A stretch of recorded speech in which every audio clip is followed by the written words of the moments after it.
we talked about FOL interpretations and about truth on FOL interpretations. And in this part of the lecture, I want to discuss some of the examples that came up in the previous part in a little more detail. So here's a step-by-step method that you can use for assessing the truth of existentially quantified sentences on a given interpretation. The method proceeds in 4 main steps. First, you need to identify the embedded open formula A that is embedded within the scope of the existential quantifier. So for example, if you are assessing the truth of the sentence, there is an x which is f, the embedded open formula is fx. In the second step, you need to give each object in the relevant domain of quantification a name. Sometimes you are assessing the truth of your sentence relative to an interpretation that already gives each object in your domain a name. In that case, that step is easy. But that's not always the case. Sometimes you need to do a little more work and go ahead and assign names to objects that have previously been unnamed. In the third step, you then need to form all possible sentences that result from replacing the unbound variable in your open formula A by one of the names you assigned to objects in your domain in step 2. We will look at an example of how that goes in just a minute. And then in the fourth step, you need to assess the truth of the sentences you formed in step 3.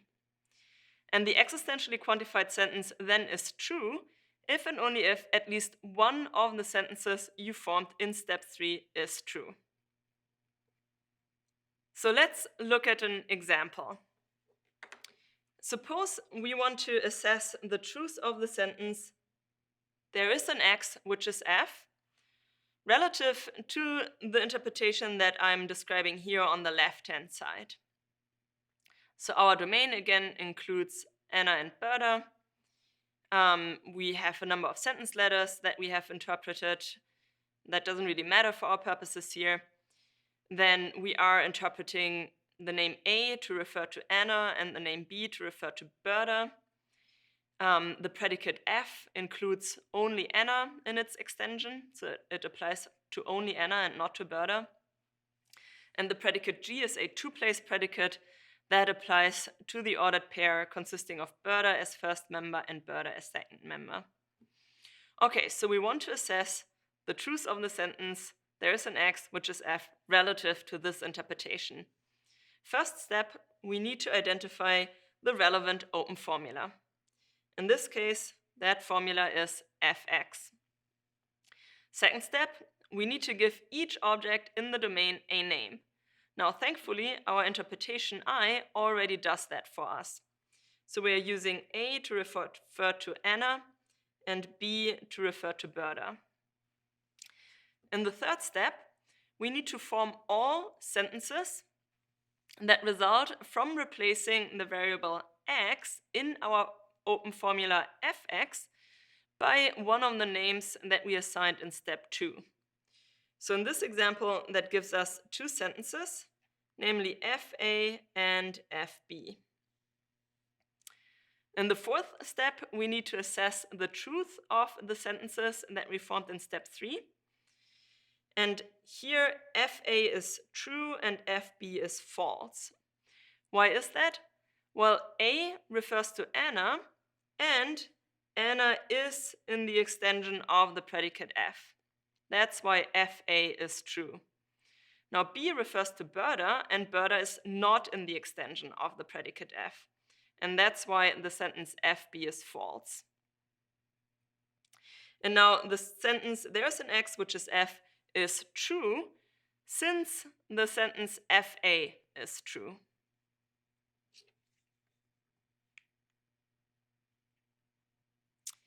Here's a second example that's very similar to our previous example. The only difference really concerns the third part of our interpretation. So the interpretation that we are looking at here gives a name to Anna, but doesn't give a name to Berta. And so when I want to assess the truth of the sentence, there is an X which is F, relative to this interpretation, I need to make sure in the second step that Berta gets a name. So in the second step, I am defining a new interpretation that I'm calling I B Berta. And I B Berta is just like the interpretation I, except that it uses the name B to refer to Berta. So the interpretation of the name A remains unchanged. I B Berta is an interpretation that uses the name A to refer to Anna. But now I B Berta uses the name B to refer to Berta, and that's where it differs from our original interpretation I. And the rest of the assessment then proceeds as before. I form my sentences, FA and FB. I assess the truth of my sentences. FA is true, FB is false. And then I can conclude that the sentence, there is an X which is F, is true on the given interpretation, since FA is true on my modified interpretation I B Berta.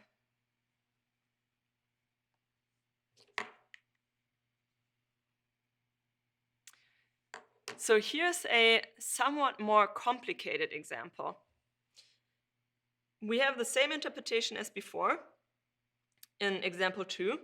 However, we are now looking at a more complicated sentence. We are wanting to assess the truth of the sentence, there is an X such that G be X. So we are again going to assess the truth of the sentence in 4 steps. First, we identify the relevant open formula. In this case, that is the formula GBX with the free variable X. Next, we give each object in the domain a name. I'm again going to use the interpretation IB Berta for this purpose. And I'm going to use the name A to refer to Anna. And I'm going to use the name B to refer to Berta. Next, I need to form all sentences that result from replacing the variable x in our open formula gbx by one of the names that I assigned in the second step. So that gives me, in this case, 2 sentences, gba and gbb. In the 4th step, I need to assess the truth of the sentences that I formed in step 3. Now, GBA is false and GBB is true. Why is that? Well, B refers to Berta and A refers to Anna. And the ordered pair consisting of Berta as first member and Anna as second member is not an element of the interpretation of the predicate G. So that is why GBA is false.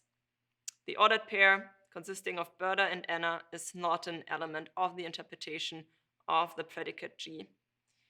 However, the ordered pair consisting of Berta as first member and Berta as second member is an element of the interpretation of G. And that's why the sentence GBB is true.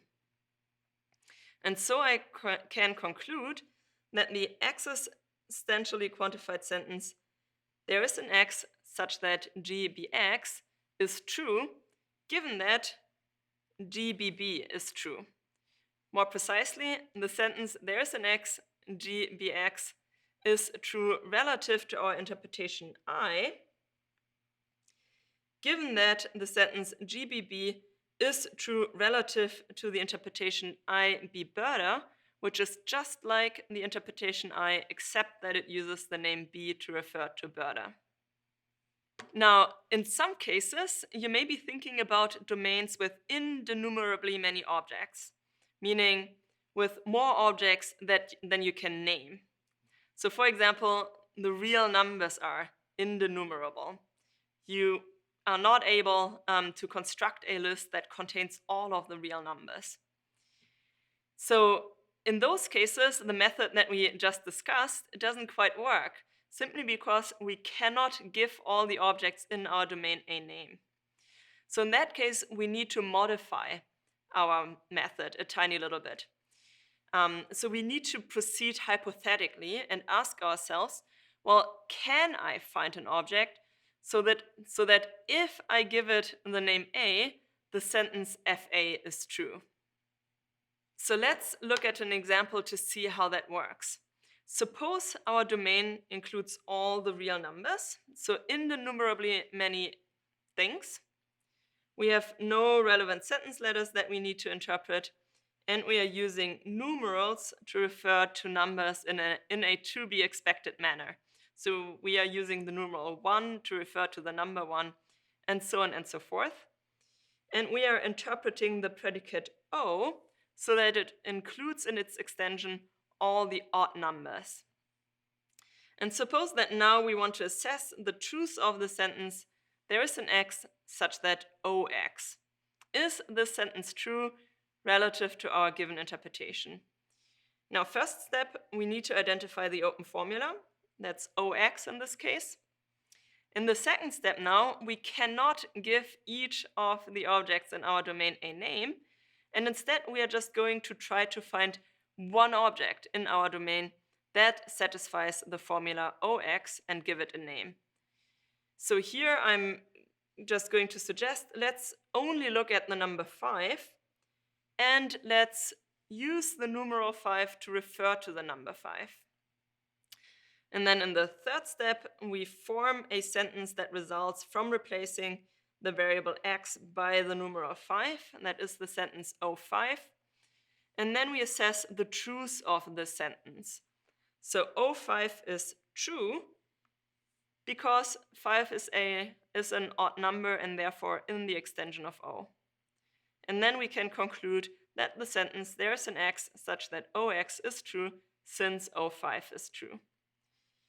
So the main difference to what we have done before is that in the second step, we do not name all the objects in our domain and instead just try to find one object that satisfies our open formula identified in step 1. Now, we can use a very similar method for assessing the truth of universally quantified sentences. The method again has 4 main steps. Step 1, we need to identify the embedded open formula.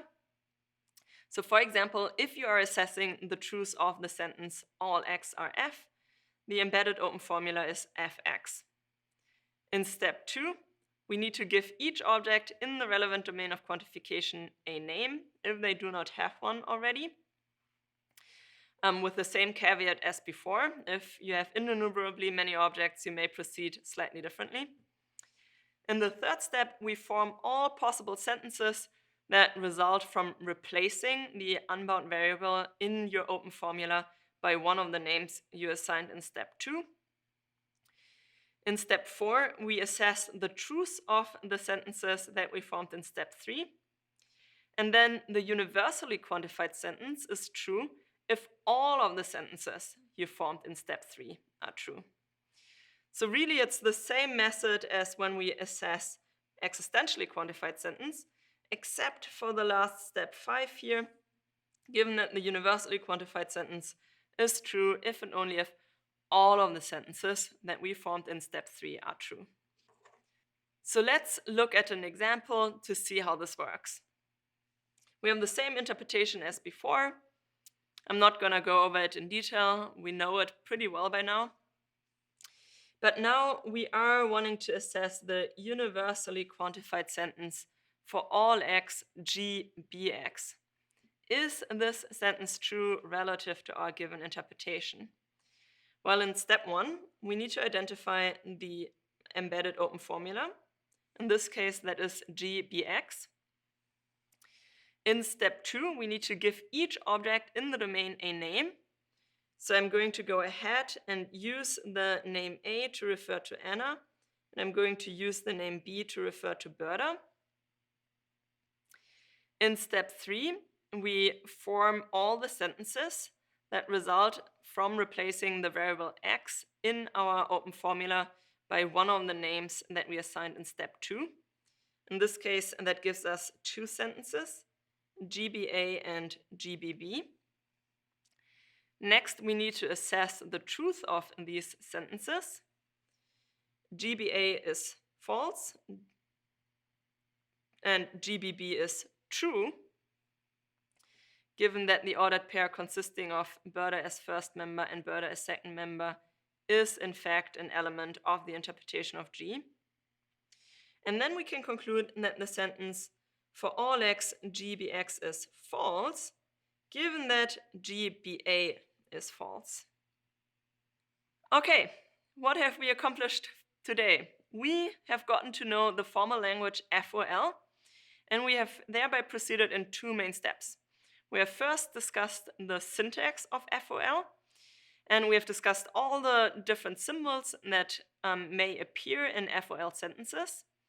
We have then discussed how you may form FOL formulas, and we have discussed how FOL sentences differ from FOL formulas. So that was the FOL syntax. And then we moved on to discuss the semantics of FOL, and there we talked about two main topics.